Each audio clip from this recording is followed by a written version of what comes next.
The whole meeting, please rise for pledge. Pledge allegiance to the flag of the United States of America and to the republic for which it stands, one nation, under God, indivisible, with liberty and justice for all. Roll call. Bill Carlo, Second Ward. Michael Safone, Fourth Ward. Ann Church, Sixth Ward. Jessica Moran, Deputy Town Clerk. John Basie, Town Supervisor. Welcome to tonight's meeting.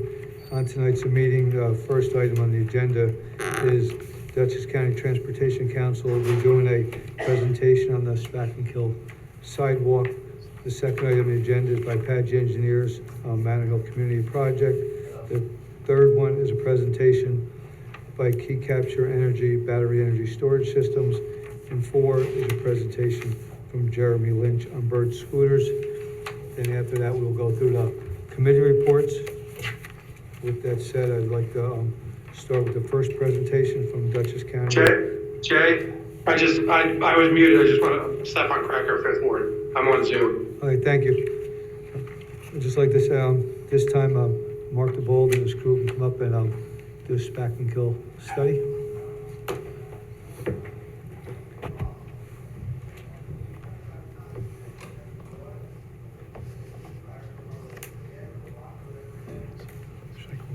Yes, please.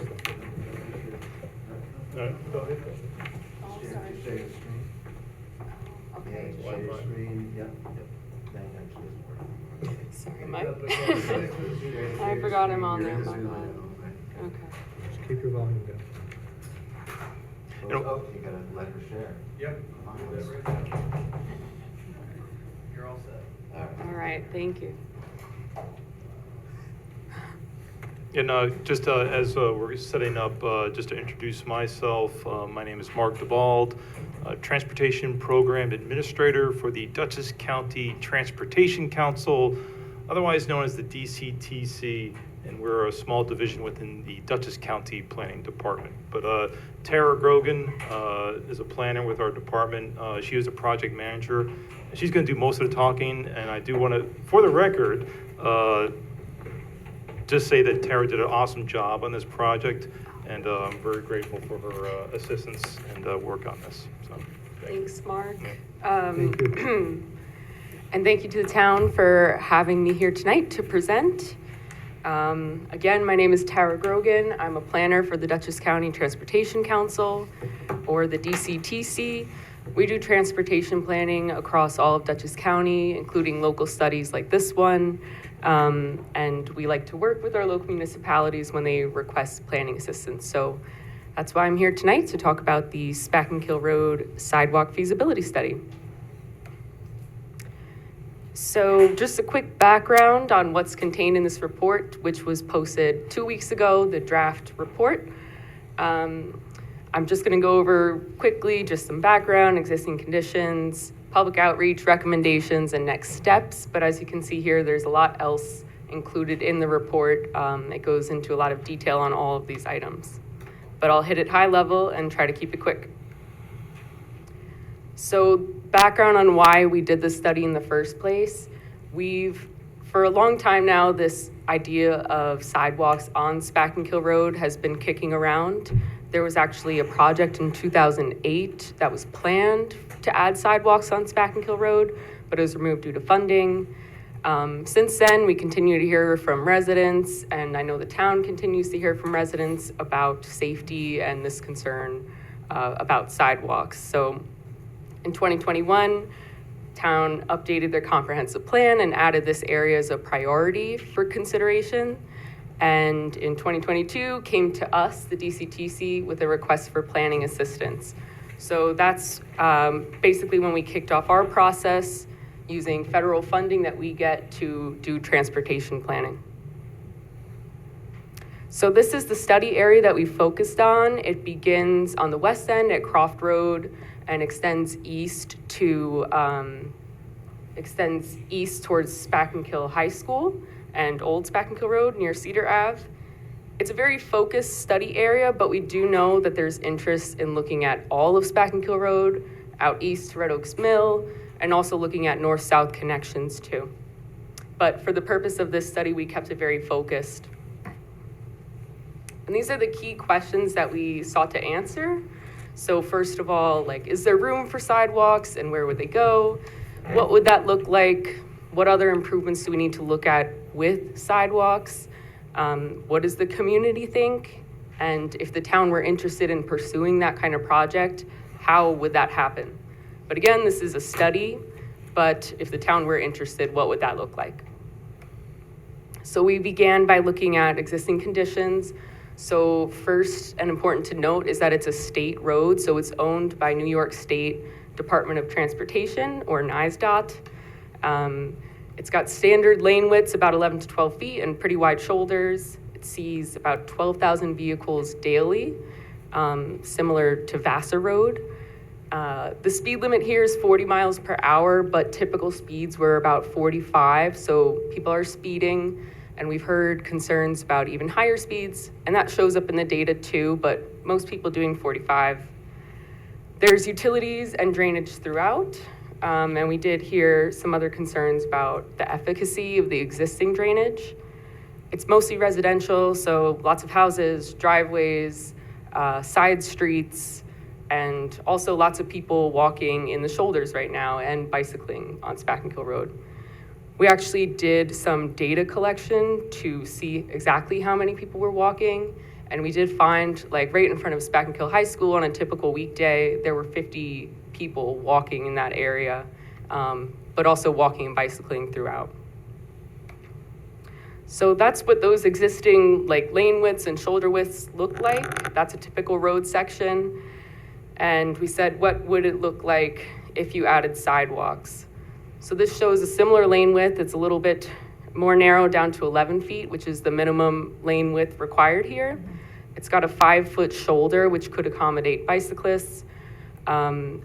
With sidewalks, we typically also recommend a buffer. So that's between the sidewalk and the road.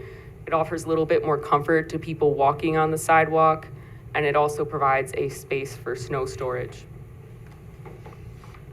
So we also looked at all the intersections in this area. These are some of the signalized ones, but there's also a traffic signal at the Spackenkill High School entrance. Because we know that sidewalks don't exist in isolation. We don't want to lead people on a sidewalk to a dangerous intersection and not provide crossing space. So we also looked at how we can provide safe connections at intersections and side streets. Very important in this study, we initially heard the desire for this from the community, so involving the community in what we're looking at. We know that they have some concerns about safety already and would like a more community feel, but we had a concentrated public outreach effort to determine what else the community is interested in. We began with our stakeholder outreach by assembling an advisory committee. So that had representatives from New York State Department of Transportation, also Town of Poughkeepsie Planning. We had Mike and Kristen on the advisory committee. We also had staff from Dutchess County Planning and Development, where the DCTC sort of is housed. And we also had engineering staff from Creighton Manning Engineering. And I know that they're on the Zoom call with us tonight, Chris and Angela. So that's the group that sort of advised this study and oversaw the process. But we also reached out to the school district, and we met with town board members from those wards, so Ann and Stefan. And in addition to that, we got some much needed help from Ann in talking with people that live along Spackenkill Road. She actually went door to door to advertise an online survey that we did to collect feedback. So this is the flyer that Ann distributed for our online survey. It was run from May to July of this year, and we got 370 responses, so a very good turnout. And I'll go over some of the results of that. In addition to the survey, we also went in person to Spackenkill High School and spoke with students in government and economics classes, gave them an overview of why we're looking at this road and what we're looking at, and they provided some really good feedback. And so both of these efforts are summarized in detail in the report if you're interested in what people had to say. But these are the high-level takeaways. So overall, based on the survey, we saw broad support for sidewalks on at least one side of the study area. And more than half of respondents preferred sidewalks on both sides of the study area. And the reason for doing sidewalks on two sides would be improved connectivity. It kind of mimics the way people actually want to walk. And then, of course, safety. Some of the people that said one side also pointed to cost savings if you were to just do one. And people in the other category, some of them said, you could start on one side of the road, then do a crosswalk, switch to the other. Lots of different ideas of how you could achieve walkability in this area. Some other folks that participated in this other category, they listed some concerns about the limited study area, which I mentioned. We kind of look at this as maybe a phase one, because we do know there's interest in the rest of the corridor. And some folks also mentioned looking at bicycling options in this study area. So we did do an analysis of the different options that are possible here, and happy to answer more questions, but it's detailed in the report too. So that other 12% that did not prefer sidewalks along Spackenkill Road, these were some of the concerns that we heard. And I know we were just talking with Bill earlier about the concern about maintenance. We talk about all of these in the report, but I just want to highlight these top two. So there is a concern about who will maintain the sidewalks. And right now in the town's code, that responsibility goes to the adjacent property owner. So they would be responsible for shoveling the sidewalk in the event of a snowstorm, as it is in the town code now. We did meet with the school district, and we spoke with them there because they have a large property in this study area, and we talked about some potential options, maybe for cost or service sharing between the town and the school district, but it really would be up to the town if they wanted to pursue a different way to maintain sidewalks. This second one that I want to highlight is impacts on private property. So this is a study, and we did a desktop review of potential impacts, and I'm going to go over them in the recommendation section, but definitely a concern for people that live on Spackenkill Road. Overall, though, I want to highlight the support again. These are some of the benefits that we know sidewalks provide. And this top one here, enhancing safety, it rose to the top for people that we heard from. So given all that feedback, this is the draft concept that's laid out in the study. It shows, I was gonna try to zoom in here, let's see. So it shows those 11-foot lanes throughout with a 5-foot shoulder. In the dark gray is the 5-foot sidewalk. In the bright green, that's the buffer between the sidewalk and the road. And you can see different labels for improvements on this section. And the red lines, I'm not sure if you can see them, but we also show where our best information about where property lines are. So those are where potential right-of-way impacts or property impacts could be. There could be as many as 16 with sidewalks on both sides of the road, but as few as 6 impacted properties, depending on if you have that buffer in certain places. So this is a planning level concept drawing. A lot of this, could be subject to change based on what you hear from people along these sections and what the town is interested in pursuing. And I did just want to note too that, this is our best information about the property lines, but a real survey in the field would have to be done to confirm those exactly. So I do want to highlight some of the specific recommendations that are in the report. So these are the big picture items, but again, they get more detailed, and there are even some general engineering plans in the appendices, so you can look at these in more detail. But the recommendations include installing sidewalks on both sides with buffers, That would be ideal for connectivity, for safety, and in addition, narrowing those roadway widths would actually give you a little extra room to do that. So providing those 11-foot lanes and a consistent 5-foot shoulder, it does give you a little bit of extra room for the sidewalks. So on the right here, this is a picture of Spackenkill Road heading towards, I believe, the Croft Road traffic light. I just wanted to show that in comparison to another area with new sidewalk construction. This is Route 44 near Eastdale. And you can see in the front, there's a section of sidewalk with no buffer. And in the back of that picture, a section that has a grass buffer between the sidewalk and the street. Another recommendation is to relocate utility poles and other conflicts like mailboxes, or at least address them. In this picture, also you can see a utility pole in the forefront, and the general plans do their best to avoid relocating utility poles where possible, but just depending on those locations, they may have to move. And here's another image from that same area with mailboxes in the grass buffer, and also showing how the sidewalk could interact with driveways. So maintaining consistent slopes for people walking across the sidewalk there, but also not causing an issue for cars to get out of their driveway. And then lastly here, to evaluate the existing drainage system. So I just wanted to show an example of like a modern drainage system on a curved road. So that could be included as well, and should be if sidewalks were pursued.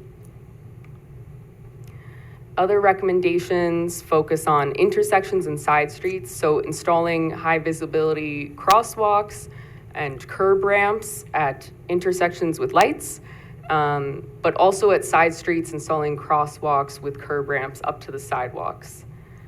This makes the intersection safer. It tells drivers that they should be expecting people might cross here, and it provides a safe space for people to cross. In addition to that, adding pedestrian signals, so like the push button that tells you when to stop and when to go, that's coordinated with the traffic light. So that's what, let's see, so this is the entrance at Spackenkill High School, and this is what the concept shows at that location. So we call it full crosswalks when they're across all legs.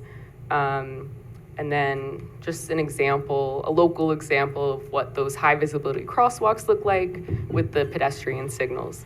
And this is on Route 9 in Hyde Park. I got a couple more. So this was a key recommendation to convert the Wilbur Boulevard slip lane, which is the continuous right turn on green, to a signalized right turn lane. So here's the existing Wilbur Boulevard intersection, and this is what is proposed in the concept. Initially, when we presented this earlier this year to the school board, we heard some concerns about if you took away the slip lane, there might be some traffic impacts. So we did analyze this design as shown, and so it still preserved 2 lanes, a through lane and then the right turn lane at the intersection. But this would force vehicles to actually stop at a red light, providing time for people to cross there. So it's a more typical intersection design, especially for this context. And then the last recommendation I'll highlight is just tightening up some of these side streets. So in particular, here at Hasbrook Road, that's the image on the right. You can see it's a very wide side street, to the point that at some time there was actually like a de facto turn lane painted into the shoulder, that white stop bar there. So recommendations at those wide side streets is to pull in the curbs, and what that does is it forces drivers to actually slow down when they're taking their turn. So it's safer for drivers. It's also safer for people walking. There's now a shorter distance to cross there, and they can be confident that drivers are slowing down. In total, all of those recommendations in the concept as shown could run upwards of $7 million, all considered. This is an estimate that we worked on with New York State Department of Transportation. And this aligns with what they've seen for similar projects right now, lots of rising costs. So this accounts for some conservative estimates here, but it could fluctuate depending on right-of-way needs. If you do that buffer throughout, or if you were to follow all these recommendations, there could be some fluctuation even lower than this. Given that cost estimate, if the town were interested in pursuing these recommendations, funding would be key. In particular, state and federal funding sources would probably be the most likely funding for this type of project. And actually, there's a current call for the Transportation Alternatives Program, or TAP. It's a program that funds similar projects to this, sidewalks or other alternative modes of transportation. And we've actually seen Dutchess County municipalities get funding through this program. Second, on how this could move forward, it's going to take time. I just want to highlight for everyone that it's not something that would happen overnight. None of the projects that we see do happen overnight. So if the town's interested in pursuing these recommendations, it could be a long process. Even after funding is sourced, it could still take several years after that for final construction. But it can definitely be done, and we're happy to connect you with some local contacts who have done it through the TAP program, through other grant sources. And getting to the end here, if you're interested in pursuing these types of recommendations, it's going to be really important to continue to involve the stakeholders. In particular, New York State Department of Transportation. It's their road, so they're going to be definitely involved in the process. In addition to that, keeping the school district and also the community involved will be very important, and especially those people that live along Spackenkill Road. That said, the DCTC and Dutchess County, we're very happy to continue to serve as your technical advisor in this matter, especially if you do go to seek funding for any of this. So that's the big picture on what is in the draft study. And there's a lot more in there, and I tried to keep it quick. So definitely encourage you to read that and let me know if you have any questions. But our next steps are to incorporate the feedback that we've received since posting this report 2 weeks ago. Any feedback we get tonight, we'll make our final edits, and then we'll sort of hand it off to the town, and then it would be in your hands to do what you would like with those recommendations. So all that said, I'm going to be happy to take questions and comments, but before we do that, I just want to point out, especially for folks maybe online, if you haven't seen the study, you can view the entire study, all its appendices on our website.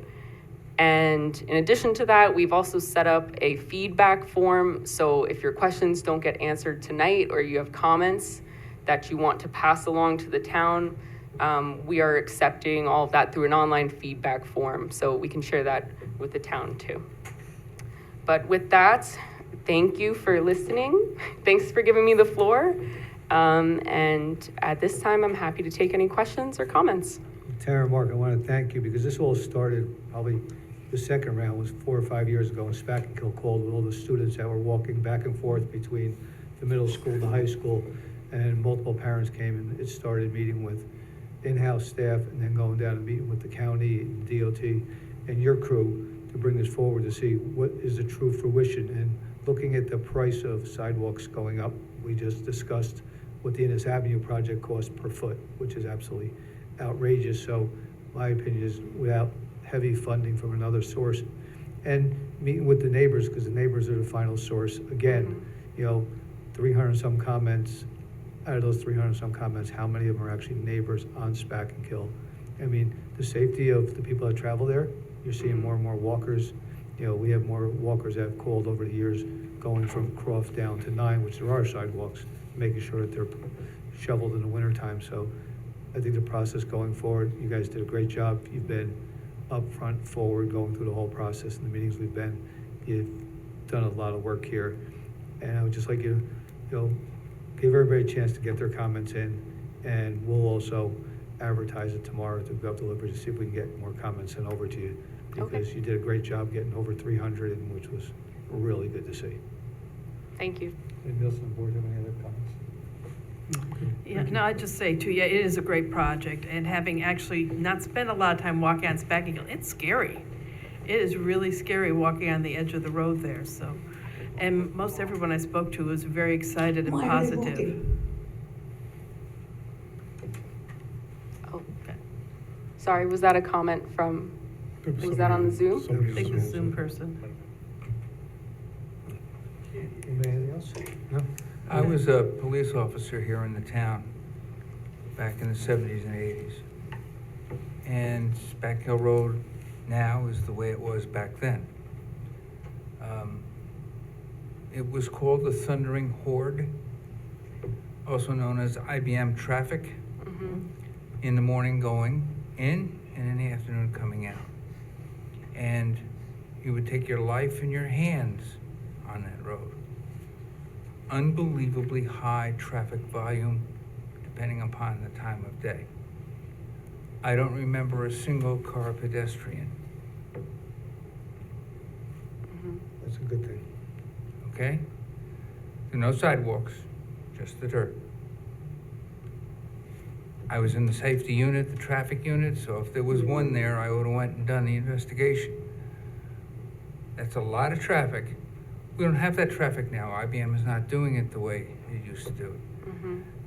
So as we go through this, we need to be cautious about what we do and say based on, can't do it on history because that traffic is not here anymore.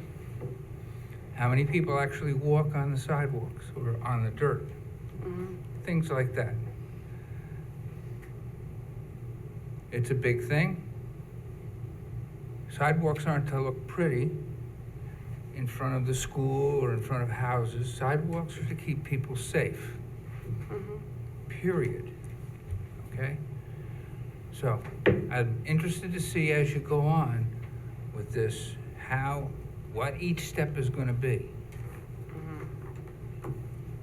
And what has to happen to get the step to happen. These kinds of things go for a while and then drift off out into the netherworld and don't get done. Spacking Hill Road is a big, important road in our town. People walk along it.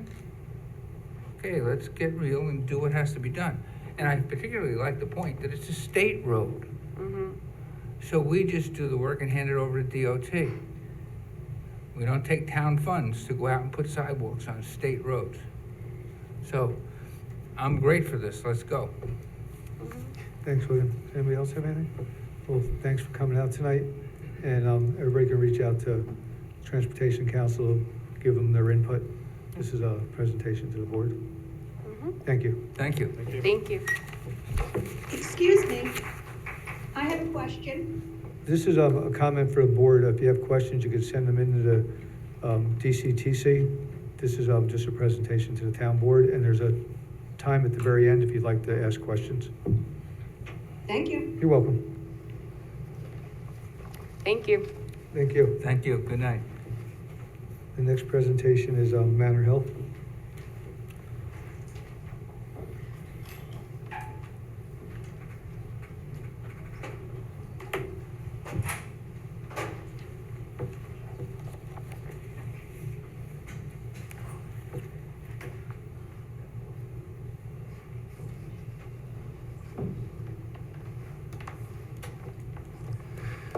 Good evening. My name is Christian Paggi. I'm the applicant's engineer. I'm here tonight to give the board an update on the revised plan.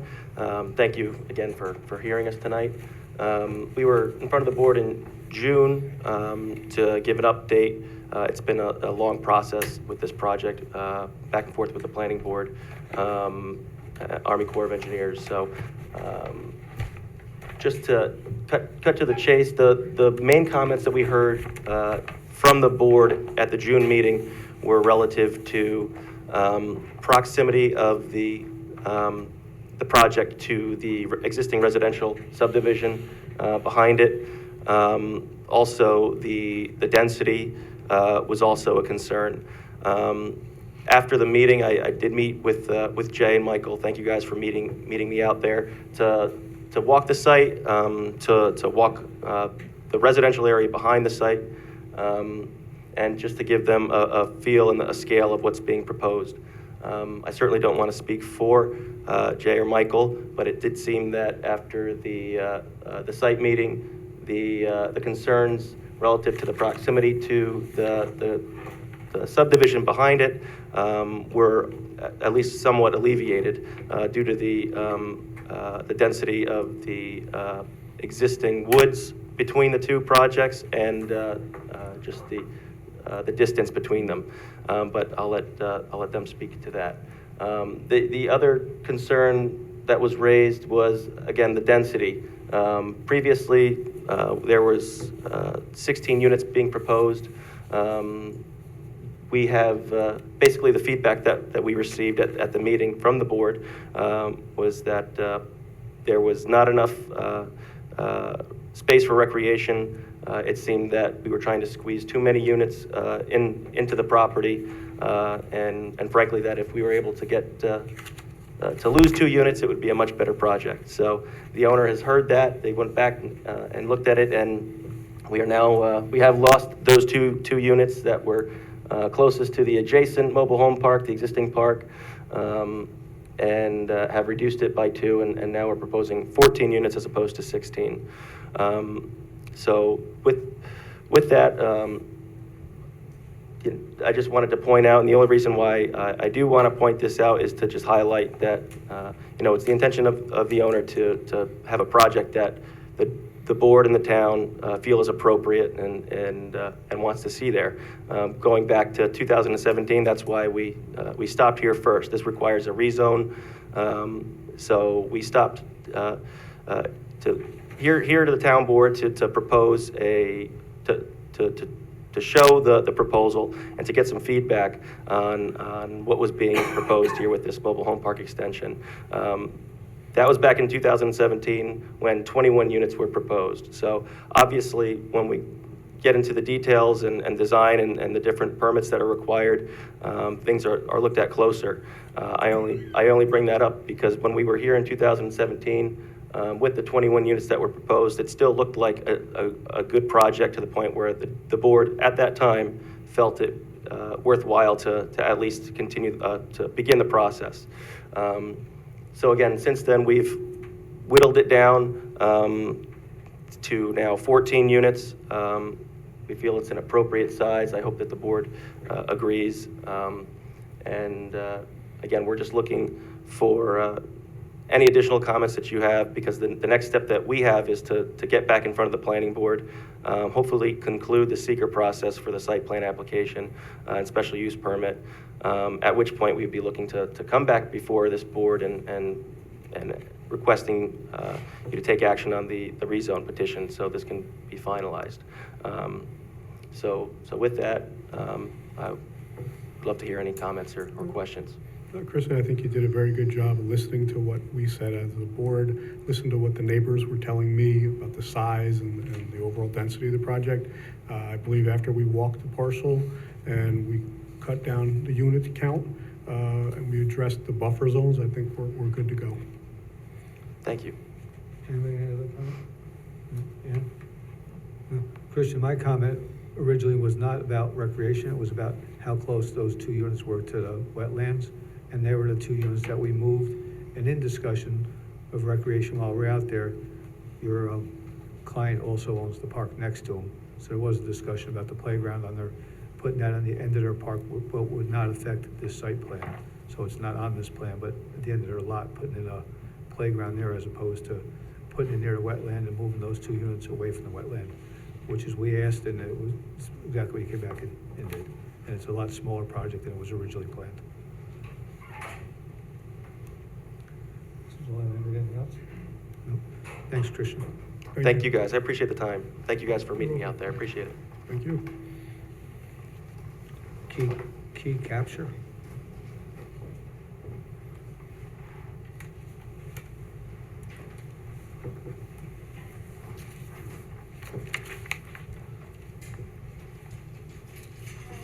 Pete Capture's here to discuss a battery energy storage systems or something that the state is pushing to be near some of our power grids like Spring Road and so on. And there's a few other locations they've looked at over the times, and there's a lot of skepticism about the safety and the batteries in general. So we asked them to come in and give a presentation. We invited the 3 fire departments.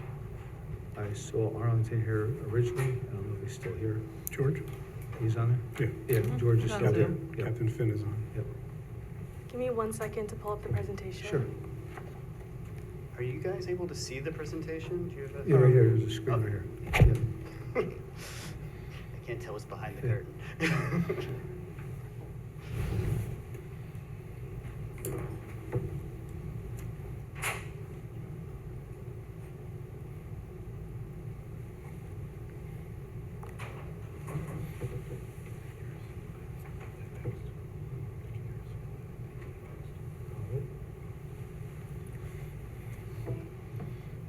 curtain. All right. Hi, everyone. Thank you for being here tonight. My name is Lucia Yu, and I'm a Senior Associate of Development at Key Capture Energy. We also have with us Mike Corella, Senior Manager of Development. I think you just, he's back now. Andy, go ahead. Hi, I'm Andy Mapian from Environmental Design and Research. We're a consulting firm assisting with the engineering and the environmental review and permitting for the project. We also have with us a couple people from ESRG, Energy Safety Response Group. Steve Spall is here in the audience, and there's a couple people on Zoom as well to support. Talk into the mic. Talk into the mic. So to give a little background on Key Capture Energy, we are a New York-based utility-scale battery energy storage company headquartered in Albany. We develop, own, and operate all of our projects, and we're currently considered one of the largest owner-operators of energy storage in New York and Texas. We have more than 600 megawatts of projects that are either operational or under construction. In New York alone, we have 3 operating projects consisting of 43 megawatts and a very robust development pipeline of more than 1,000 megawatts. Our team is a little under 100 people. A good portion of us are based in Albany or Houston, and the rest are scattered throughout the country. We like to hire out of SUNYs and other local colleges as well, just to keep our New York team local. All of our New York contractors and companies that we work with for our projects here are also based here. So we have a lot of local support, but still with a company with a nationwide presence. So why do we need energy storage? There's a couple factors here. First, it's a great solution to enhancing power reliability and increasing grid stability. This is important because it helps utilities avoid blackouts and brownouts, and also helps improve power quality for consumers across the board, whether they're manufacturers or commercial businesses or average consumers like all of us here. Energy storage also helps with greater penetration of renewable energy. In New York, the electric grid is rapidly changing due to an influx of incoming wind and solar. Battery storage allows the generation from these projects to be stored and then displaced to be used at a later time. So for example, during the day when the sun is shining, solar panels will collect that energy when less people need it. With our batteries, we can take that energy in and put it back into the grid when there's more demand and less supply. This also leads to the next point of servicing peak demand. Battery storage is a cost-effective and sustainable alternative to expensive fossil fuel peaker plants that would normally be deployed during these times of peak demand. With more battery projects on the grid, we can help offset these costs, and eventually these savings will trickle down to the ratepayers. At the same time, this will also help decrease greenhouse gas emissions by reducing the amount of peaker runtime. Lastly, our projects can help defer expensive electric infrastructure upgrades. As there's more electricity demand on the grid, utilities will have to upgrade the infrastructure to accommodate these changes. With more battery storage, we can defer those costs. One of our projects is actually made for this exact purpose, and I'll get into that a little bit later. On the development side of things, battery storage has a very low noise profile, no louder than the hum you might hear from an existing electric substation. Batteries are a type of clean energy, so there are zero emissions and will not contribute to a community's carbon footprint. They're also very energy dense and requires a much smaller footprint than solar or wind. And because of this, we have much less stringent area requirements for siting our projects, and we're able to put them in empty spaces next to substations or other smaller vacant lots. So moving on to the market case for energy storage. The New York Climate Leadership and Community Protection Act is one of the most ambitious climate laws in the nation. It requires the state to have 70% renewable energy transition by 2030 and 100% by 2040. Within these goals are energy storage specific targets of 15 megawatts of storage deployed by 2025 and 6,000 megawatts by 2030. Utilities, this will be done by utility procurements or NYSERDA incentive mechanisms. And if you didn't know, NYSERDA is the New York State Energy Research and Development Authority. NYSERDA put out their Roadmap 2.0, filed with the PSC last December. I won't get into too many details here, but on a high level, it outlines how this incentive mechanism will work in order to achieve these targets. On the right-hand side, we have a map of all of our upstate projects, and all of these projects are in development to achieve the state's energy storage goals. I'm going to give a brief overview of a couple of our operating projects. This is KCE New York 1, our first project in New York, located in Saratoga County. When it was built in 2019, it was actually the first large battery storage project in the state, and at the time, it was the first project of its kind to progress through the interconnection queue for the New York Independent System Operator. Here, we initiated a tax agreement to invest more than $160,000 in the community, and this project also received a NYSERDA award of $1.3 million. KCE New York 3 is our project in Pomona in Rockland County. Earlier, I mentioned that energy storage can help defer transmission upgrades. This project was built for Orange and Rockland's non-wires alternative initiative for this purpose, and it helped them delay building costly new infrastructure and also increase grid stability in the region. KCE New York 6 is our most recent project that came online earlier this year. It's located in Blaisdell, up near Buffalo, and it's currently the largest operating battery storage project in the state, sized at 20 megawatts, 40 megawatt hours. All of these projects are visible from the road, so if you've never seen one in person and you're curious, you're welcome to drive by at any time. Moving on to an overview of the development cycle, there are three main buckets that our team focuses on: interconnection, land, and permits. All projects begin with our team conducting due diligence in all of these areas, and this table highlights generally what each bucket consists of. For interconnection, we work with the New York Independent System Operator and the local transmission owner, so in this case, Central Hudson, to file a queue request and to conduct the studies necessary to ensure that our project is feasible from an electric standpoint. For land, we look for sites located near substations. Typically, these will be in pretty industrial areas, and we also take environmental factors into account. For the permits, as you may know, we need the necessary permits to build the projects. And once all of this complete, construction will be around 6 to 12 months. For this proposed project, we are aiming for a construction start date of the end of 2025. Now I'll pass it off to Andy to discuss some site details. Sure, and this will be brief, but I just want to touch upon some of the safety considerations that went into the site selection and also the site design. So you probably all know this property. It's a 3.1 acre site. It's on the north side of New York 55. It's adjacent to the Central Hudson Electrical Substation. The location makes it suitable and really desirable for this battery energy storage project because you can have a convenient and safe interconnection directly to the substation. So that's one big factor.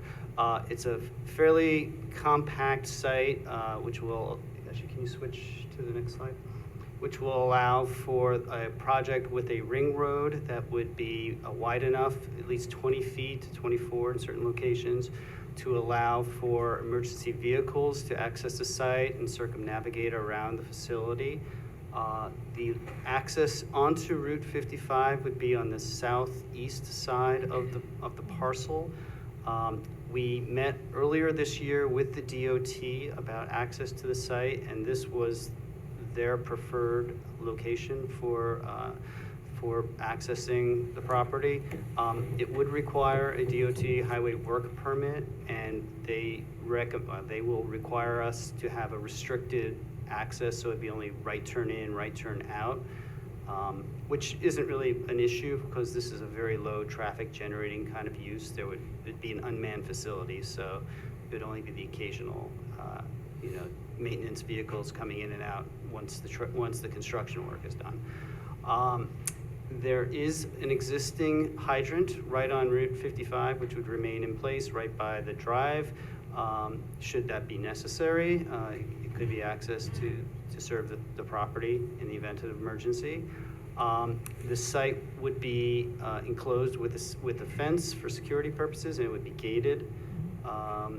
And it is zoned in a heavy industrial zone, so it seems appropriate for this type of use for this location. That's very high level, but happy to take any questions at the end of the presentation if there's any follow-ups. Hey everyone, Mike Corella. I'm a Senior Manager of Development with Key Capture Energy. Wasn't able to introduce myself at the beginning there, but I wanted to walk through and just give you a little more context as to what these things look like and what they are. So this is our first system, as Lucia was mentioning before. This is in the town of Stillwater in Saratoga County. These are actually, this picture, this technology is a little bit old at this point. We brought the system online in 2019, and in terms of energy storage, that makes it ancient. So as you can see, they're essentially storage containers that the batteries are placed within. These actually have HVAC units on top. The most current product iteration that we would be proposing here would have all the HVAC within the container itself. In addition to the containers, there are transformers and inverters. Inverters change the power from DC to AC. Transformers will then step it up or down depending on what voltage that we're tying into. And then there's also switch gear and a control house here. I'm actually going to go to this slide. So within the containers, there are these batteries, and really the atom level, the smallest indivisible level of energy storage is a battery cell. These are lithium-ion cells, which are really, on many cases, not any different than what we all have in our pocket. And really, in some cases, they're the exact same in what some people may have driven here, underneath their seat. This is a very mature technology. It's been around in consumer electronics for many years. Then, in electric vehicles in the last decade or so, and it's really those two kind of buckets of technology that have driven the cost down to a point where it's now economical for us to use it for these grid applications. So the cells are the smallest individual components. They're packaged into modules, which is shown here, which is about 3 foot by 3 foot.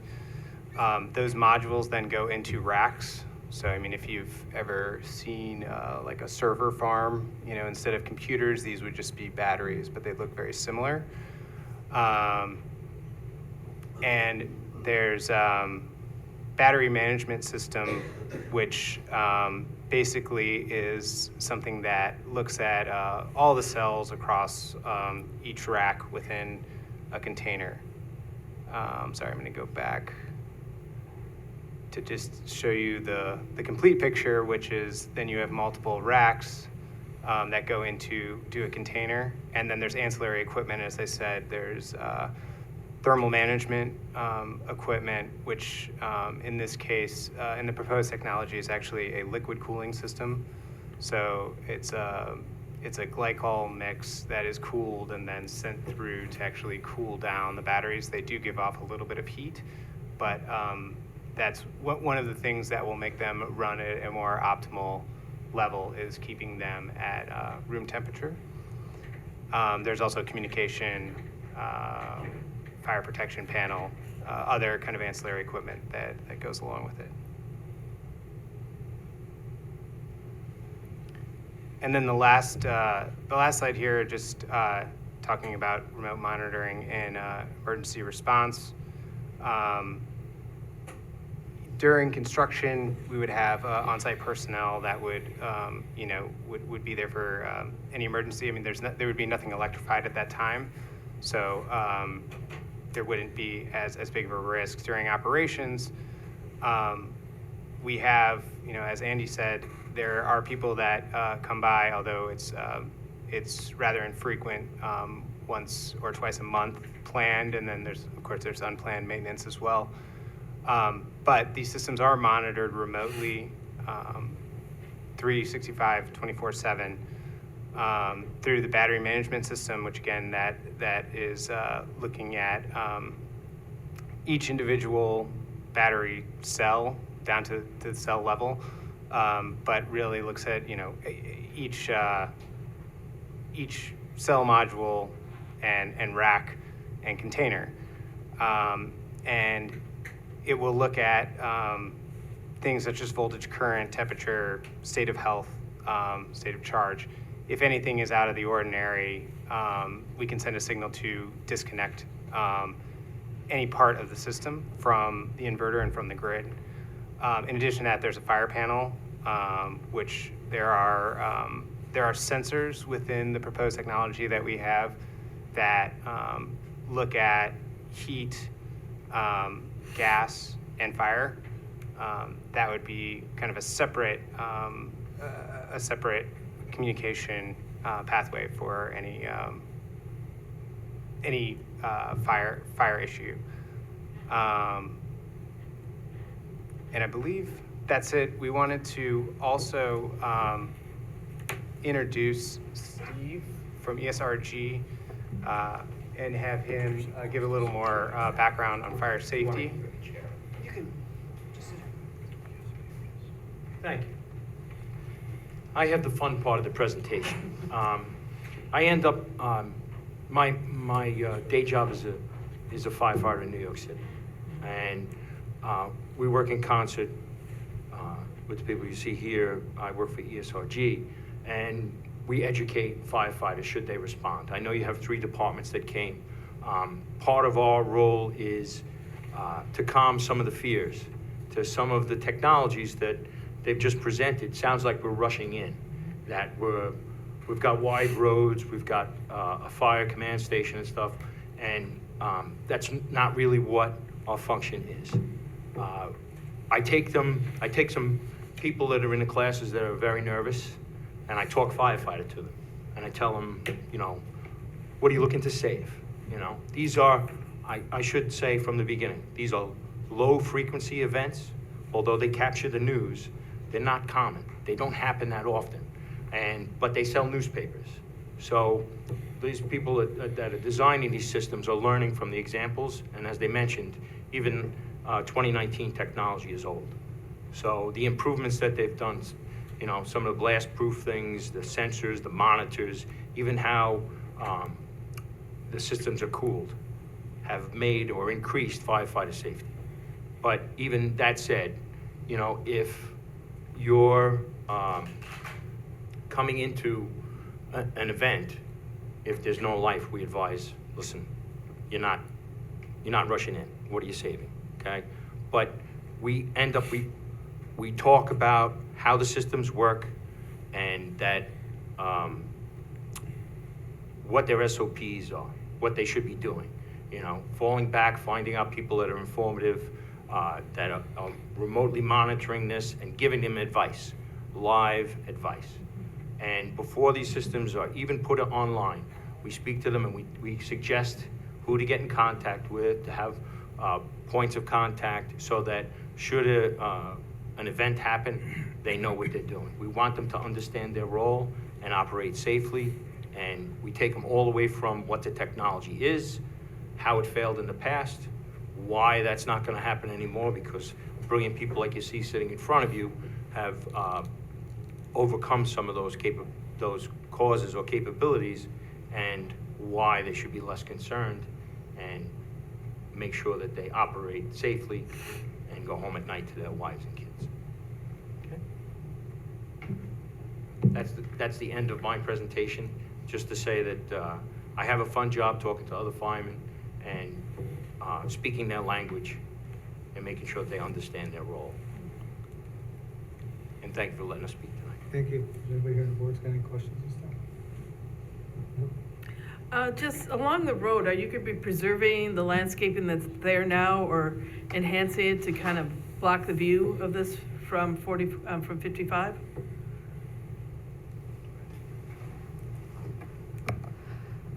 So we typically add vegetative barriers to make sure that our project won't be an eyesore in the community.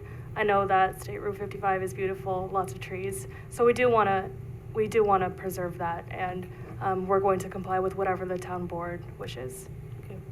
And I take it the energy will then be fed into the substation right next door? Okay. Yes, the substation is on the adjacent property. I can pull up the site plan again. Yep. So you can't see it too well, but on the western side, that parcel is owned by Central Hudson. Mm-hmm. That's Manchester substation at 34.5 kV, so we will be connecting directly into that substation. Okay, good. Anything else? The only thing I will bring up is the comment about the fire department and training with them, I think is a bonus. But one of the fears you always have is not necessarily the fire department. When something like that burns, where it ends up in the neighbors' yards and things like that. So that is still an issue, whether it's all locked in or not. I mean, as you said, the fear of the amount of batteries that are out there and the amount of fires there are, I get that. I understand that part. But the fire department, they're slowly learning. There's a lot of knowledge out there. I know for a fact a lot of them have gone to quite a few classes recently to learn about whether it's the cars or the storages or the bicycles or whatever. It is a learning curve to learn how to put these out safely and not to do damage to anybody around. Just protecting them is a top priority, but they're trying to protect the neighbors and the residents around there, so we have to make sure that part's safe if something does go wrong. I mean, to me, it sounds like the few that you've done, hopefully nothing is going wrong with any of them soon, but technology does get better, and the technology to put some of these out still, I think, has a ways to go. I don't think it's still there. They still have a learning curve to figure out how to put some of these out when they do go. Have you attended some of the training? It sounds like you have. No, I haven't, but I know quite a few firemen have. We take them through microsystems as well. Everything from your cell phone to a scooter, and why those failed, and why they don't anymore, how the technology's improved. Did you know, like, for example, your cell phone used to be a problem because they're so temperature sensitive, but they're not anymore. You're a lot more comfortable having it in your pocket now, right? Because the technology has gotten a lot better. It doesn't drain down as far. It always has energy in it. It doesn't become critical, and it doesn't go supercharge. So a lot more monitoring systems, and those have increased for the systems that we have now. But I could say, I too am concerned with firefighter safety. When these things burn, they're so energy packed that they burn almost clean. There's not data to say that anything toxic, if you simply let it consume itself, it's over and done. But we take systems and talk to firefighters, not just about these, but handling a scooter run, a cell phone that happened to, or some of the other smaller things, and really give them a baseline to operate so they're not going in unaware of what the hazards are or how to mitigate them. As you say, that technology is getting better. I think you made a comment that our brains are sitting next to. It does get better, but the one problem you worry about is when they start mass producing things, does the quality go down? Which I think is what we're seeing with some of these problems, with some of the bikes and things that they're starting to mass produce them. So the quality that was there in the beginning and the quality of what you purchase makes a difference to what you're getting, because originally it was the hoverboards and all that thing was the very beginning. they were an issue. The phones and airplanes were an issue. I mean, Yep. and you're slowly seeing those goodbye. The technology is getting better. Yep. Our bottom line is to protect our firefighters and our residents, so that's why we're here. And I agree with you And 100%. To watch them and, you know, the knowledge, and know George Finn from Arlington is very well versed in quite a bit of firefighting, so his knowledge, and I just want you to leave the door open, so any questions they have, you Certainly. meet with all of them, because I know. Oh, sure. I didn't see Fairview or New Hamburg on here, but they could have been on here, but I know Arlington is on here. And the question and answer period will be later? At the end, any resident can ask a question they want. Once we're done with our meeting, they can ask questions, usually addressed to the board, you know, but if there are questions you guys want to stay, feel free, we can Thank you. answer. Thank you. Thank you. That brings us on to our next presentation, Jeremy Lynch with Bird Scooters. Is he still here? Yep. Jeremy, can you unmute yourself? Oh, he's on the net?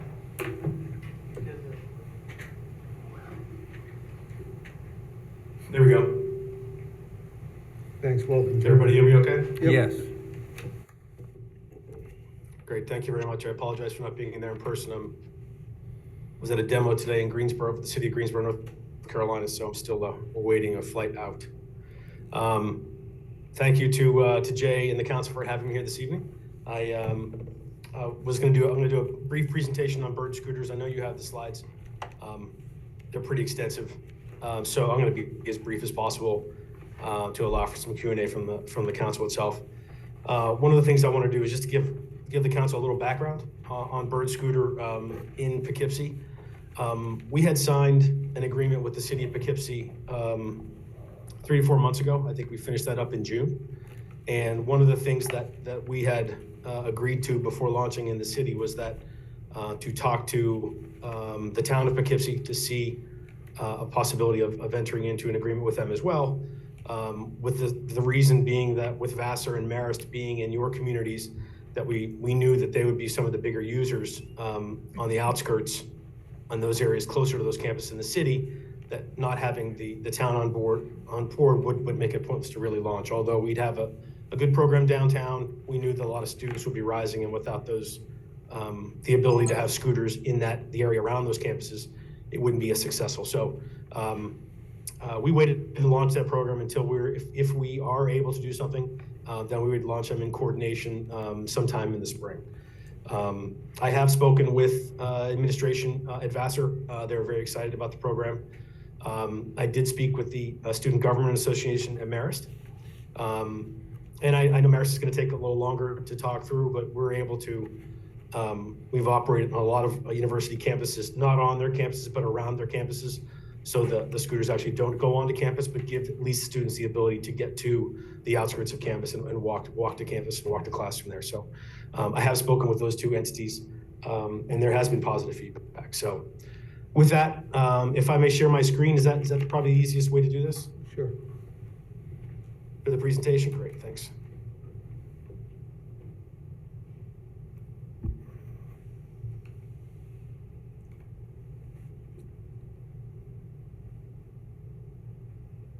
Great, so Bird is a micromobility company with our focus on shared electric vehicles. The company was started in 2017. We were the creators of the scooter industry back in Santa Monica and Venice, California. Also, our sole purpose is really to make cities and campuses more livable, and bring communities together, providing an affordable, environmentally friendly transportation. Our founder, one of his big and still is one of our ongoing mantras, is really to get people out of cars and have less cars on the road. And one of the things that scooters does provide and have a solution for is that first mile, last mile kind of transportation problem. So it allows people to, connect more easily to transit, more easily to bus lines, more easily to work or to campus by allowing them to go that last mile or last mile and a half on a scooter instead of taking their vehicle to do that. We've also found that in not just campus communities, but in a lot of downtown communities, reduce the congestion by eliminating a lot of Lyft and Uber rides that tend to lend itself to a lot of congestion in those communities. and especially campuses as well. Having two college-age kids, lazy is not really the proper word for it. And so, they'll take it just to go half a mile. So having the ability to have scooters to reduce congestion and the reliance on cars is really an important part for us. Plus, improving the air quality and reducing the greenhouse gas emissions is very important for us as well. Bird is in over 350s nationwide, across the world. 70 universities, and in New York, we're in about 5 communities right now.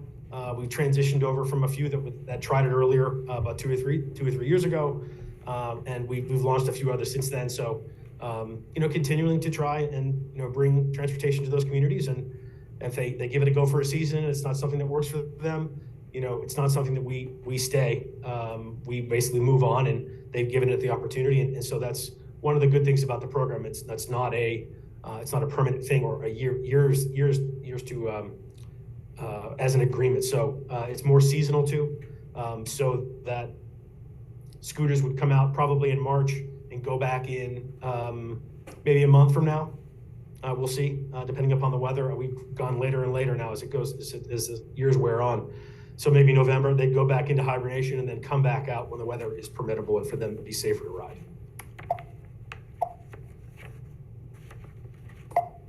Oh, I'm not moving there. There we go. How it works. So it is all app-based. The user downloads the app. They sign a user agreement, which provides them with the insurance. They have to be 18 years of age in order to ride. They have to have a debit or credit card. We also are able to allow the unbanked to use the system as well. There's a complete tutorial, and everything is app-based, which allows, it's very simple to get on, to see the scooters, and to be able to ride and to use the vehicles. It is a dockless model, so they follow the rules of the road like a bike. There's permitted in the street. They're not to be ridden on sidewalks. It's one of the New York State laws about them being ridden on sidewalks. And it is one of the things that we say on the scooter itself, that they're not to be ridden on the sidewalks. It gives them what this does, it gives them the ability to ride it to the places they need to go, to be able to park it in the furniture zone or at a bike rack or at a designated parking location to end their ride. So if they took it down to the Amtrak, they're able to park in a specific spot that we designated for the scooters. They could end their ride and go in. Or if they took it from town back to their apartment, they could take it right back to their apartment and get as close to their door as possible, parking it out of the way of the public right-of-way and ending their ride and going into their place. So it gives the people, our riders, the freedom to use it where they need to and not being confined to just having to go from dock to dock. Once they finish the ride, they scan out of the ride itself through the app, and then the scooter becomes available for the next person to use it. So safety is a very big thing for us.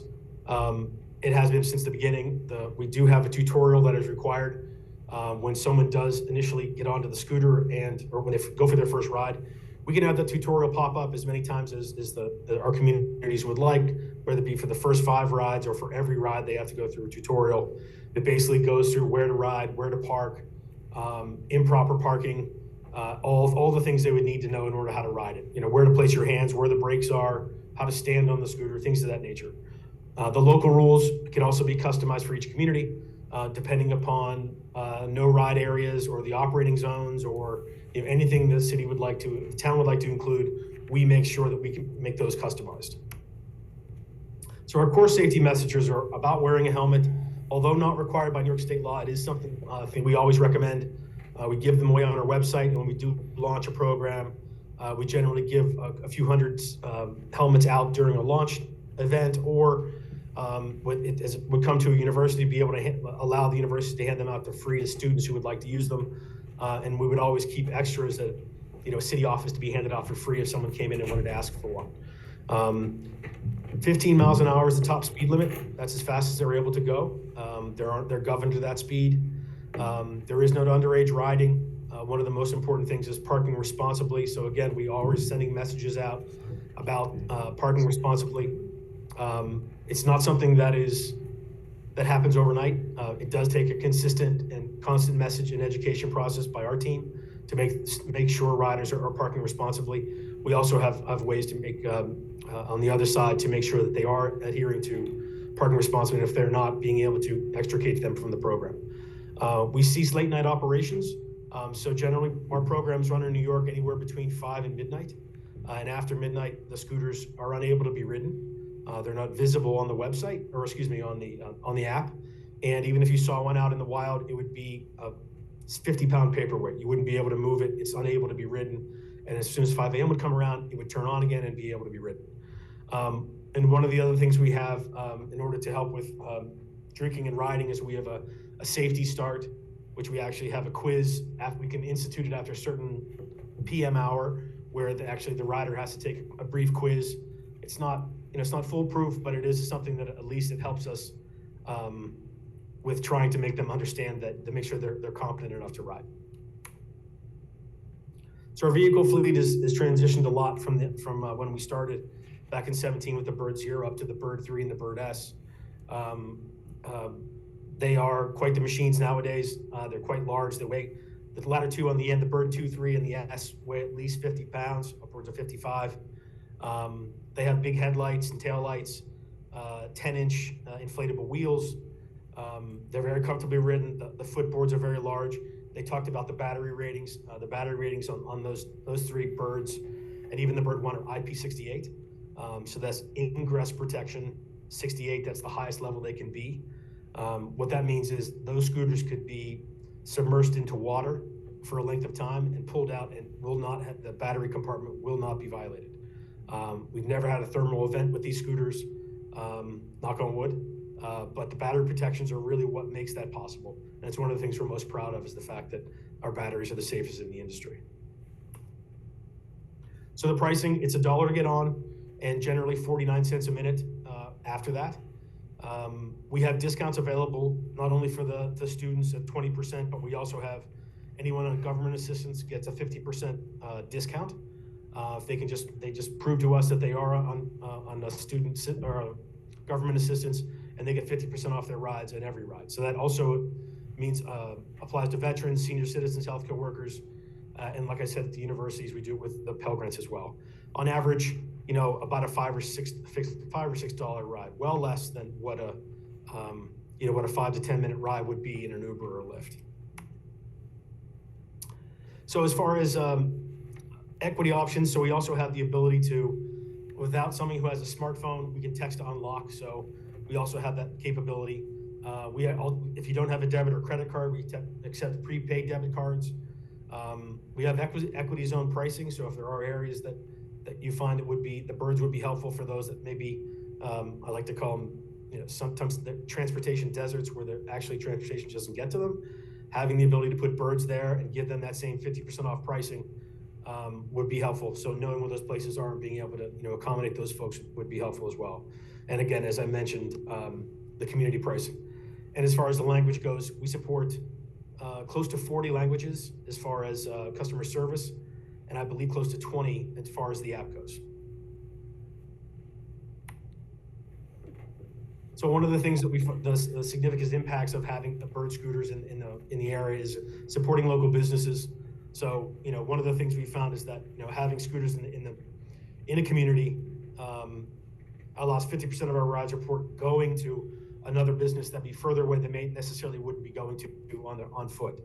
So think about the schools, more access to different areas around town in order for them to spend money, allowing them to get access to Amtrak and things like that, to be able to use those facilities and go back and forth, expanding job access. So a lot of people use Bird scooters in those evening hours. So they may take a job that necessarily they get home late. It allows them to have a scooter to drive home late if they don't have a vehicle, and transit shuts down, they're not able to use it later at night. It gives them the ability to use a vehicle to get home. Plus, with our operations being managed locally through our fleet manager program, we would hire someone in the town and the city to be managing the program. And so they get a percentage of the ride revenues. So a lot of that revenue stays at home in the town and the city of Poughkeepsie. So the operating zone is something we'd work on with the town itself, knowing that a lot of the town is really not rideable areas, and knowing most of those areas would more or less center on Fairview and Arlington. We'd be open to actually any locations, but I know most of the travel will be in those spots and highlighted areas. And the operating area is what we would set so that if a scooter, what that means is, so the scooters would only be active in that operating zone. If a scooter was ridden out of it, it would come to a stop within 10 feet and it would shut down. It wouldn't be able to be ridden. You'd have to bring it back into the operating area for it to be run. And so we can create that and tailor that to how the town would like it to be created. And that can be altered very simply and very easily. So if it needs to be adjusted, we can do that simply. And one of the things that also leads to is our GeoZone technology. The GPS is so good on the vehicles that we can create slow zones in areas of high pedestrian traffic or high vehicle traffic where the scooter can go from its top speed to 15 down to 10 or 8 miles an hour. So the scooter would go slower. So it takes into account, maybe more people getting out of their cars and more pedestrians near the street. So they would be going slower to be more conscious of those folks. We also create no ride zones. So again, like if you're leaving the operating zone, we can create those in the market itself. So if there was a parking garage, if there was work on the street for 2 weeks, if there was a water main break, we could shut down that area within a few hours so that it would be a no ride zone. So no scooter would be able to ride into it. And we can take those up and down as you wish. So if there is a 4th of July parade or anything like that where you'd like scooters off the street or not being used during that time, we can create zones to make that happen pretty quickly. And it just allows for a program to be customized to each different community and events and things that just come up in natural occurrence of day-to-day activities. Jeremy, can you tell if someone's riding on a sidewalk with this? We can. With the Bird Threes, what happens is we create an audible alert. We just did that here in Greensboro. So if someone rode onto a sidewalk, we can create it we would create it for the downtown core so that if it rode onto a sidewalk, it automatically come to the speed of like 2 miles an hour. Okay. And it would say, pedestrian zone, you're into pedestrian. 2 miles an hour is basically,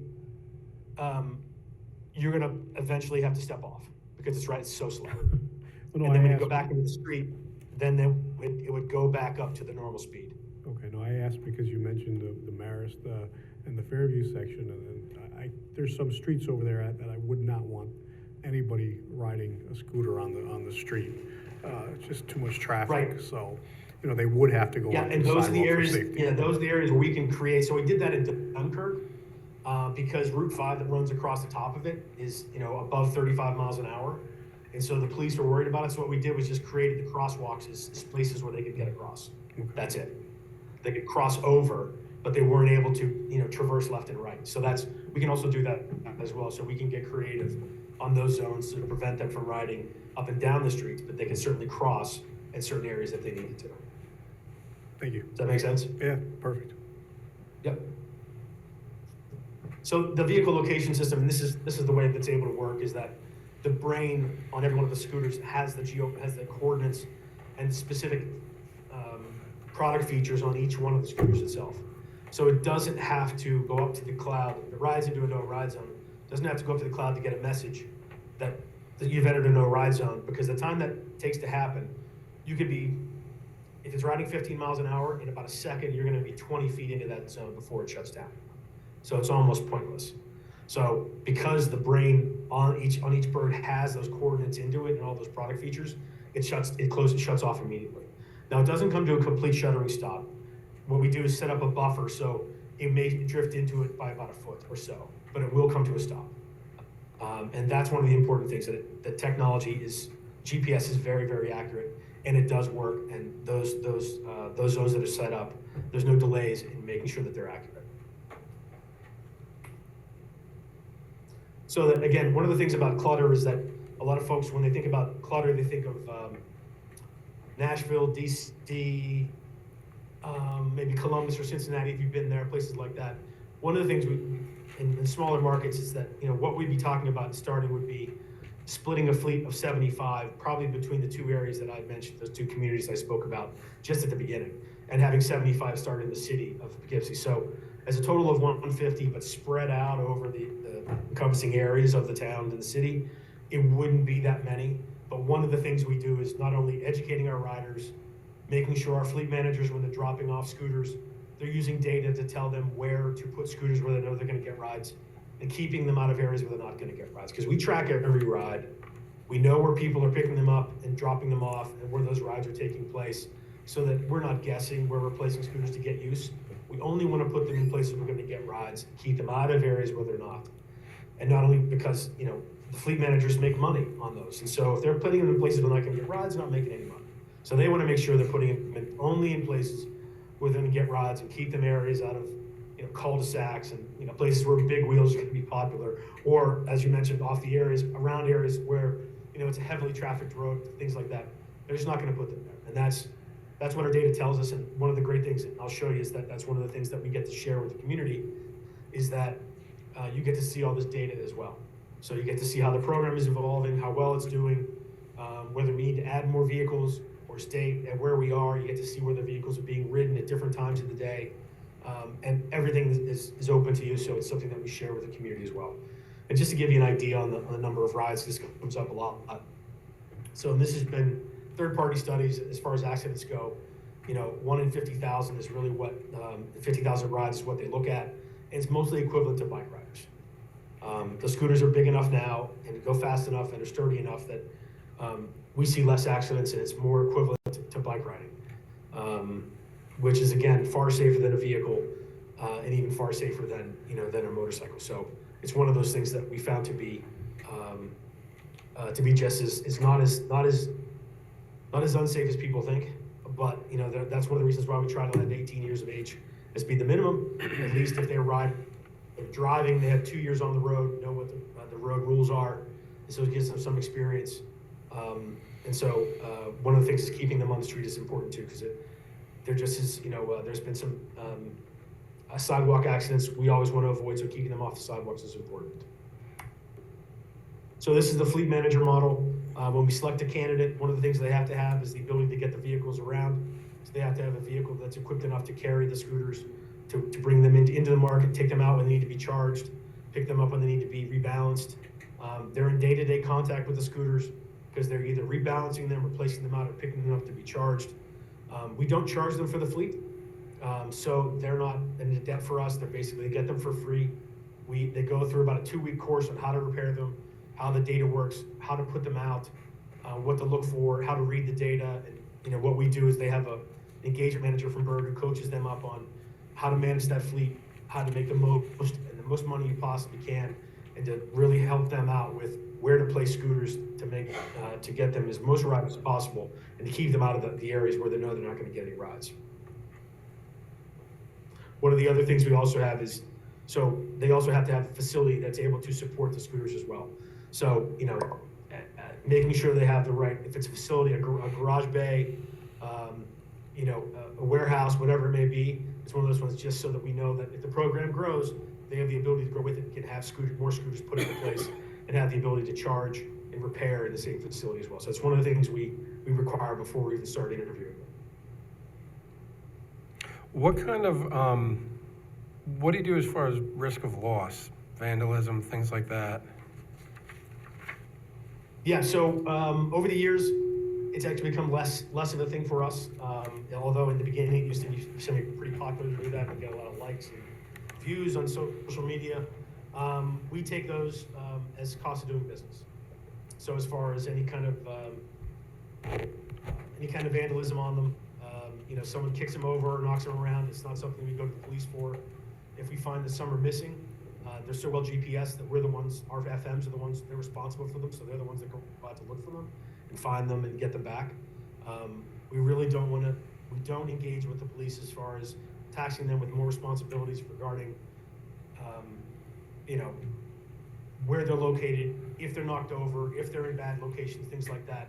Those are the things that our fleet manager and our riders are responsible for. We help them, help them be responsible for to retrieve those when they have issues. And again, it's not something it's all through us if there's any damage to the scooters or any kind of vandalism whatsoever. Okay. One question. Is a New York State driver's license required to operate your scooter on a public highway? Well, it's illegal to operate on a public highway. So if the road is over 35 miles an hour posted, the scooters are not to be ridden on those roads. No. You can have, maybe I confused you with the way I said it. State roads, Okay. town roads, the roads in our town. Can Yes. this scooter be operated on the roads in the town without a driver's license? It can. Okay? It can. That's a motor vehicle being operated on a public highway. How are you exempt from the law?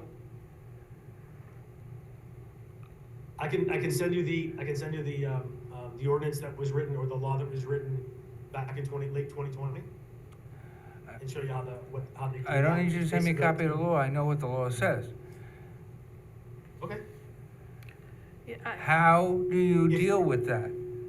Is there do you check Well, their what we do is driver's we can't license require- when we they can't- rent it? Do you check their So we driver's can't license? require- So some communities, depending upon the community itself, decides that the license may eliminate some people that don't have driver's license from the ability to use the vehicles themselves. Migrant communities, things like that they don't have a driver's license, but they're still driving different cars around, if they can't join then, and sometimes communities think that they shouldn't be able to join without having to have a license available. We can, like I know I have it in Fairfield, Connecticut, where you have to have a driver's license in order to be able to join. We can make that a requirement, yes. Well, you're gonna have to in New York.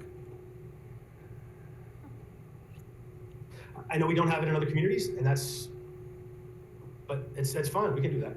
Well, you might want to ask your lawyer about the section of the New York State Vehicle and Traffic Law says what the penalty is for permitting unlicensed operation of a motor vehicle on a public highway in New York.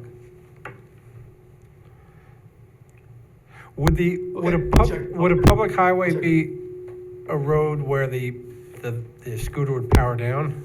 Is that one of the zones that it's not able to go on, or is that not necessarily gonna be programmed into it?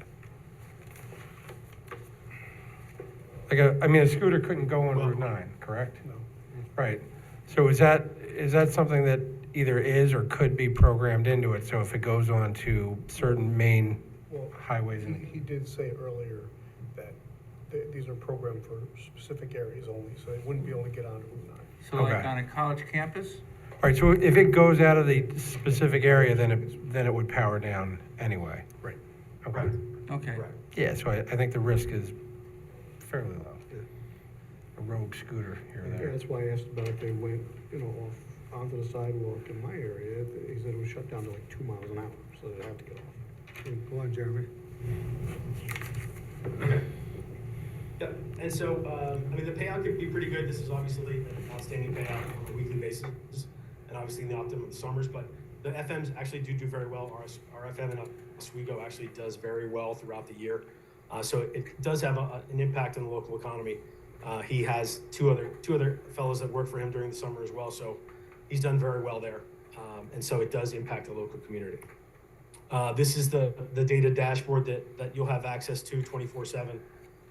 It gives not only the heat maps that shows where people do and do not ride, but there's a map that you can see current location of vehicles that are actually out in the wild, but also if actually they're in ride at the moment. You can also see length and frequency of rides, the number and length of rides in various forms and formats, more than you probably want to know.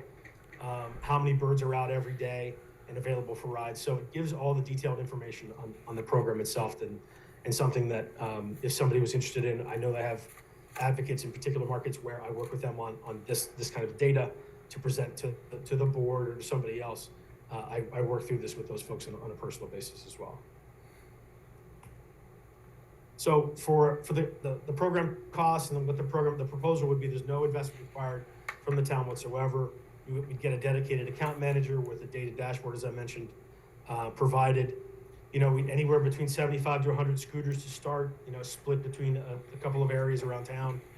That's at peak, at that moment. We probably wouldn't get to that number for quite a while. There is a specific operating zone, like as I mentioned before, and there is a revenue sharing component, so we would share 15 cents off of every ride with the town. We'd look to launch sometime in, obviously, the early spring, weather dependent, and also in coordination with the city as well. And then we have an operating agreement, one of the ones that we signed with the city that we would obviously go through, which provides the insurance, the identification, all the protections that the town would be looking for. And again, something that with all partners that I deal with is something that's redlined and we go back and forth with on getting the appropriate language that the town would be comfortable with. Any further questions for Jeremy at this time? Not at this time. Jeremy, I have your contact if anybody needs it, and I think it's also here tonight. Yeah, just quick, so you had mentioned earlier something about sometimes it doesn't work out and you shift out of the area. Is that something that would be in the agreement with the municipality where it's a mutual decision, or is that you guys leave if you're not making money? Like if we decide, you know what, they've been disruptive, we don't really like them. Yeah, there's an out clause, for sure. There's a convenience clause. Yeah. For both sides? It's one of those things that we always ride it out as long as we can. I have never really pulled out of a market mid-season at all. No, okay, So all right. we would go to the end of the season and then just say, you know, it hasn't really worked out for us and we're just gonna stop. And that's generally, it's seen on both sides as, yeah, this is probably the right move. But we'd not do it mid-season because, again, our riders travel and you know, if they go to another market, they want to be able to use the scooters there. You don't want to leave a bad taste by pulling out a particular market beforehand. So your agreement would be kind of an annual agreement? Is that? Yes. Okay. Mm-hmm. Yeah, and then there's the benefit of having it make it seasonal, as you have you have months of evaluation. So you could go from November 15th, you know, to decide what it looked like, and sometime in January say, yeah, you know, we're good. We're good with that. And so that's the convenience of it. It's, you know, so that's why I always make the markets in New York, New Hampshire, Vermont, make them seasonal. Just it's, I think it's fair to everybody. Thank you. You're welcome. Thank you. Thank you, Jeremy. Anybody, anything else? No. Thanks, Jeremy. If you got any questions, we'll let you know. Great. Thank you all very much. Appreciate the time. Thank you. That's the end of our presentations for tonight. Now we have committee reports, finance, so we turned the budget over the last week. We got the supervisor's budget, the finance committee is reviewing it. I'm gonna sit down with Jessica and have some conversations with her, and then we're gonna go from there, so it's in process. Technology? Yes, okay. On our website, we had last month 8,600 users, which is really good. And the pages they've been hitting is receiver taxes, jobs, pay, staff directory, and the agenda center.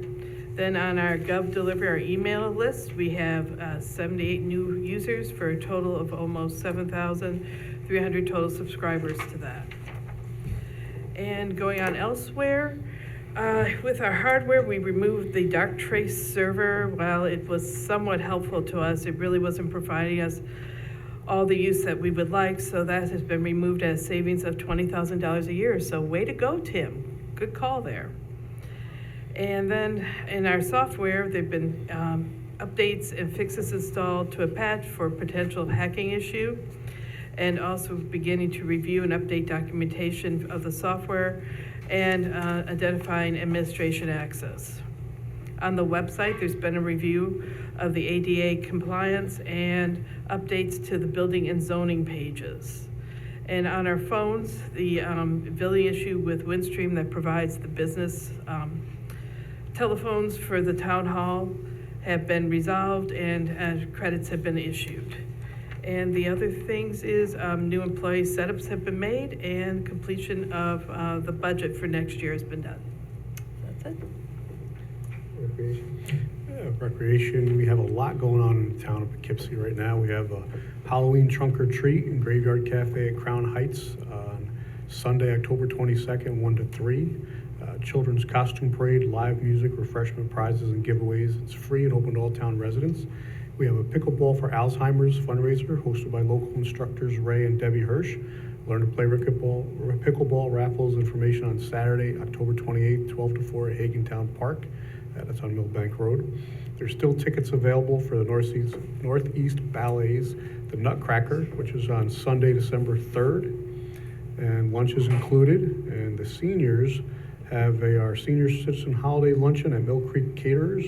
and that is on December 19th, 12 to 3. Tickets are $45. There's dancing, fun, bands of Streets of Bronx Band, prizes, and a 4-course lunch. And there's tickets online for that. We have some dance classes that are online. Learn West Coast Swing, which I actually took a class, and you can certainly go online to see that. It's a Westie night out. I did take a class. I was at the senior center. I'm trying. Nobody could ever say I didn't learn to dance.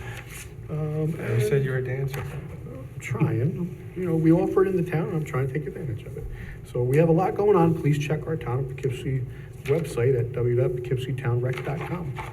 And Mike, along the line of you dancing, this weekend at Bowden Park, they're having Boots in the Band show. There's a couple different bands during the day dancing, and it ends up with fireworks at the end of the night also. And there is a chili contest coming up. I don't remember the exact date, but I think it's... No, the chili contest will take off. Oh, it is? Yeah. Oh, okay. Well, I was looking Nobody forward makes to good that. chili, I guess. I was looking forward to some Firehouse chili. Fire advisory, No report at this time. infrastructure, Infrastructure? No report. personnel. Personnel has, honestly, the town has been working very well. We've had no personnel issues to address. So congratulations to all the staff and all the department heads for everything you do. And I think all of our contracts have been resolved now, so. Yeah.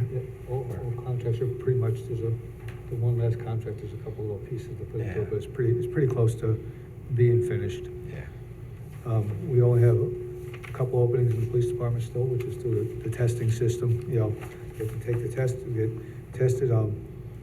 They're pretty full. I don't think there's any openings in town hall or anything this time either.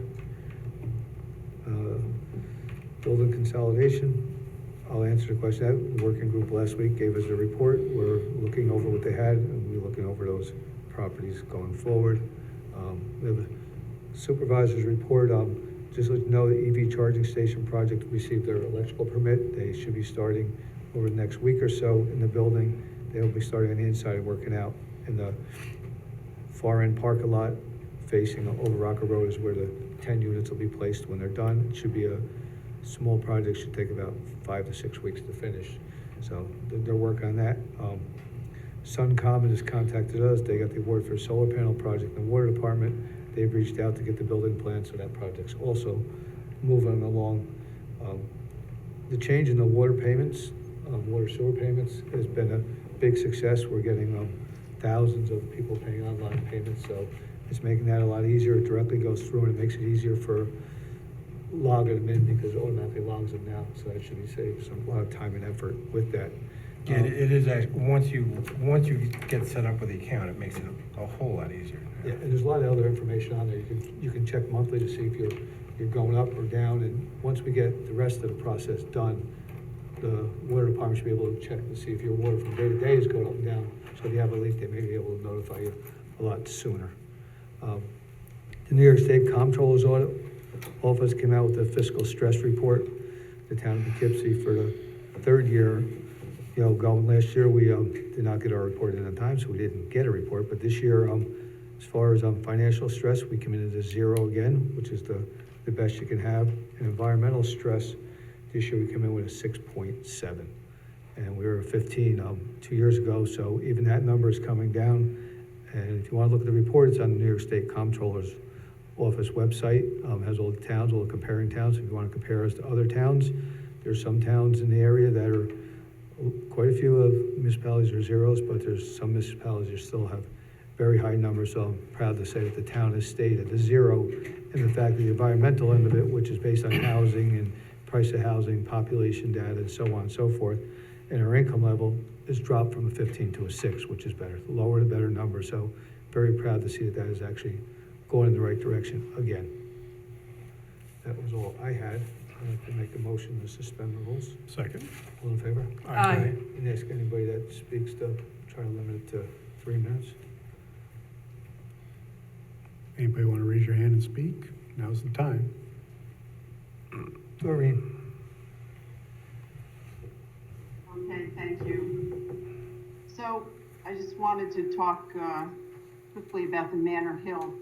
Now, last time Mr. Paggi was here. There were a lot of good questions about the wetland. Councilman Krakauer, Supervisor Baisley, you both had concerns. Hopefully the reduction of the 2 lots will help the wetlands issues. But I would still like to say that, last time Councilman Krakauer asked who's going to maintain the wetland mitigation, Mr. Paggi said, well, the owner would have to, and they'd be in violation of the permit if it wasn't maintained. Well, the Army Corps is not gonna come and check that. And, the town really needs to make sure that's on the site plan notes, and it has to be inspected and monitoring. Otherwise, wetland mitigation, it's basically one-to-one mitigation. It's often not effective. There's studies on that. So if you're really concerned, about protecting natural resources, we have to do a better job of ensuring that site plan, landscaping, and maintenance requirements are inspected and followed up on. And there's a few in the town right now that Jay, I'll probably be talking to you about. But so, you asked good questions last time, but you really have to make sure, and you can't just count on the planning board. So as part of your action, if you can, require something to be in place, I think that would be better. Thank you. Doreen, again, thank you for your input, and, keep an eye on this. I mean, to bring it up last time, the fact that we moved the 2 units away from the wetland, I thought was a step in the right direction, but you're correct. If we don't watch it going forward, it's a waste of time and effort, so well taken. Thank you. Is there anybody else that would like to speak? Yes, I would like to speak. Is that the other? I had some concerns regarding the Spackenkill Could you- sidewalk could you- feasibility Could study. you state your name, because I don't see where you are? Sure, Katie Anson. All right, go ahead. Thanks. At least 2 of the pictures that were in the presentation were of my property, so I'm very interested. Out of the 300 respondents, I'm very interested to know how many people who actually live along Spackenkill Road responded. Yeah, Supervisor Baisley asked We that have any question. idea? Supervisor Baisley asked that question as well, so I think you'd have to go online and read the whole report to find that information, because it was not given to us tonight. And we can reach out to them. I did see your comment during the presentation, is why I asked it. I saw your comment, so I will follow up with them to see if they can break into the report how many people on Spackenkill Road actually responded. Also, I have a concern about the maintenance issue. Why is she listed as There are many elderly people who do live along Spackenkill Road. And from listening to the presentation, they would then be responsible for maintaining the sidewalk, which, if you think about it, if the sidewalk needs to be maintained, you would want it done before school, and school starts, about 7:30 in the morning? So you would be expecting elderly people to go out at like 6 o'clock, 6:30 to shovel the sidewalks? And that That is. doesn't make too much sense to me. Well, no, And that is- also, I would no, like that- to point out that on the corner, when the plow comes down Hasbrook Drive and makes the right to go east onto Spackenkill Road, it dumps the snow. So Right. we haven't had a bad winter for a while, so we it don't takes have any one. recent pictures. See, But that little wall, that dump of snow can reach up to over 6 feet on the corner of Spackenkill and Hasbrook. Right, and Spaggingill's a big road. When those state plows come through, there's a lot of snow and ice that comes through there. There's gotta be a solution that will help those homeowners, because it will, commercial properties on Route 9 have a hard time moving the snow when we have a lot of snow in winter. A single-family homeowner trying to move that kind of snow off just their driveway is tough. If you put a sidewalk there and then they get fined if they don't shovel it, the commercial properties on Route 9 have like bobcats and heavy equipment at times where they gotta use it to move the snow. It wouldn't be fair to have a homeowner have to deal with it the same way. So we gotta figure out a solution to that if we end up going in that direction, because you can't push it on just regular people to clear those. It could be too much. Yeah, I agree with you. I have sidewalks, and the plows do pile up on the back of the driveway if they come too fast. If they go slow on that road, they're gonna move at a speed. Yeah, there's gonna be to a move wall of snow So and ice coming You would through. put snow back onto all the sidewalks. And But believe me, it's a real problem living on the corner and seeing the snow pile up to over 6 feet high on your property. There's no way I would be able to move that. Absolutely no way. I understand that you did go to the high school to speak to the students who are very interested in having the sidewalks. My question is, what is the busing parameter? How many of the students that you spoke to actually would be eligible to take a bus home rather than walk? we didn't speak to we did not speak to any of the students. We didn't speak to the school. This was from Dutchess County Department of The Planning. Transportation Council did that end of the report. I think that would be interesting to find out. And That's the plan, certainly another point of contention. the plan calls for There are a removing lot that. of students who I see walk by, but all of them, I think, or almost all of them, would be eligible to be bused. So they're walking because they want to. People walk because they want to. It is something that people are going to do that. I have some concerns about the safety of anybody on Spagnkill Road. I think if it's done right, it could be a very nice thing for the community.